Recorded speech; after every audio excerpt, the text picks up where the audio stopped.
You know what's crazy? When you are giving it all you got, you want to be more, you want to do more, you want to have more, you are working really hard, you're being consistent in what you're doing, but you're still not hitting the mark. What's the problem? I've already said it's not consistency, so it's got to be something else. 9 times out of 10, I find that the goals that you set for yourself, when you're not hitting those goals, it's a alignment problem. And you already know what you should be doing. You've set those goals. You've taken all the tasks that you need to do. You take your notes, you watch the videos, you followed all the gurus, but you keep on slipping. You keep on missing the mark. Why is that? Because the emotions, that's what you're made up of, emotions, they're not aligned with your goals yet. So we're going to solve that. Now, today I'm going to show you how to get those goals and those emotions in alignment so that you can be much more consistent. I know what it's like. How many times have you said to yourself, this time is going to be different? I'm going to get up early in the morning. I'm going to work on my business plan. I'm going to get this business off the ground. I'm going to get things moving. And you say, this time I'm sticking to it. Take it to the bank. And then a week later, 2 weeks later, you're right back where you started. You don't lack motivation. You don't lack discipline. You don't lack time. You lack emotional alignment. And I tell you what's happening. Your mind, your heart is saying, I want this. I really, really want this. But your emotions are saying, nah, this feels uncomfortable. I don't like it. And you know what your brain's doing? Your brain's saying, nah. I'm going to choose this one. This one's less scary. Your brain's always going to choose the safety option over progress. Hey, I'm Anthony Charles, and on this channel, I make videos on the books, the strategies, and the tools to help you to be more, to do more, and to have more by strengthening your mindset, mastering your people skills, and boosting your productivity. So let's get into it. Here's a truth that no one tells you. You don't stay consistent with what you want. You stay consistent with what you are emotionally aligned with. And that's natural. That's just the way we are. If your goal feels like pressure, if it feels like stress, or if it feels like it's danger, your brain's going to say, nah, I don't want any of that. And it's going to go for the easier option. Not because you're weak, not because you're lazy, because your nervous system, the way you naturally are, it thinks that the goal is now a threat, so it's going to avoid it. So let me give you 3 quick, easy wins that's going to help you to stay consistent and hit your goals. Step 1 is an easy one for you. It's simple. Reduce the emotional weight. And what I mean by that is to stop setting goals that are too big for you to emotionally carry. And I didn't say set smaller goals.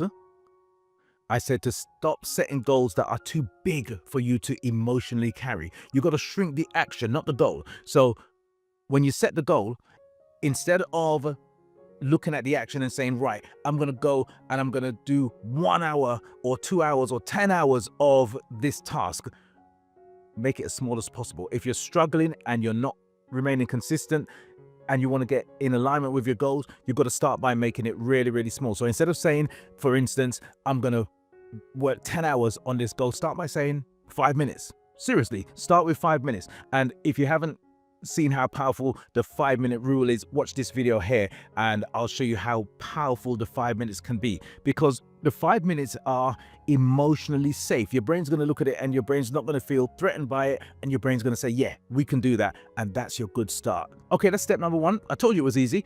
Step number 2 is to attach identity to the habit. I love this one. Identity drives your behavior. You are who you think you are. You are the picture that you hold of yourself. So when you set that goal, simple, ask yourself, brilliant question, I love this question. What kind of person can hit a goal like this? Ask yourself that question. Whatever the goal is that you set, say, what kind of person can hit a goal like this? So let's say, for instance, you're going to start yourself up in business. Whatever the business is, let's say, I don't know, let's say you're going to open up a bakery. I want you to ask yourself the question, what kind of person can start a business as a bakery and make it a roaring success? Ask yourself that question. And if you're at the beginning stages, maybe start by saying, what kind of person completes their business plan, starts and completes their business plan to its entirety, so they know exactly what their next 5, 10, 15 moves are. And then you set the goal to become that person that you're thinking about, that kind of person that can hit the goal that you've set for yourself. Is that making sense? See, that's step number 2 taken care of. I told you it's going to be some quick wins today. Okay, step number 3, another simple one. Celebrate micro wins. Your brain needs dopamine. It doesn't need discipline. Discipline's good, but dopamine is a much stronger, potent force to push you towards your goal. So I told you to shrink those goals down. I told you to break it down into smaller pieces. Every time you hit one of those minor goals, and remember, you're setting goals to become the kind of person that can hit the goal that you want to hit. You got to be more, then you can do more, then you can have more. So every time you hit one of those small goals, say it out loud, celebrate, say, see, I'm becoming that kind of person. Remember, I gave you the example of the bakery. I gave you the example of having a business plan. See, say to yourself, see, I'm becoming that person who, and then you say the kind of person that you are becoming. You got to celebrate those wins, because what you're doing is you're rewiring your identity. You are becoming that person. You are seeing yourself as the person who can hit the goals. And that is where alignment comes from. Now, look, if you like this kind of video where I share with you what I've learned through my life experiences and how it determines the decisions I make on a day-to-day basis, and you feel that it is helping you, then come on, you got to like, you got to share, and you got to press that button. You got to subscribe. In actual fact, if you're not going to subscribe, I'm going to sit here and sulk and have a pity party until you subscribe. No, I'm joking. Look, let me leave you with this. Consistency is not about pushing harder. You know, you've got to push hard, but it's not about pushing harder. It's about aligning your thinking with your emotions and your actions. When you can do that, you become a powerhouse. And when you feel aligned, the effort becomes effortless. And remember this, you don't rise to your goals, you rise to the level of your alignment. And while you're doing all of that, keep on being amazing, because you are. Speak soon. Feeling good? Want more results like this? Let's keep that momentum going with this video here. Also, click on my head here to subscribe.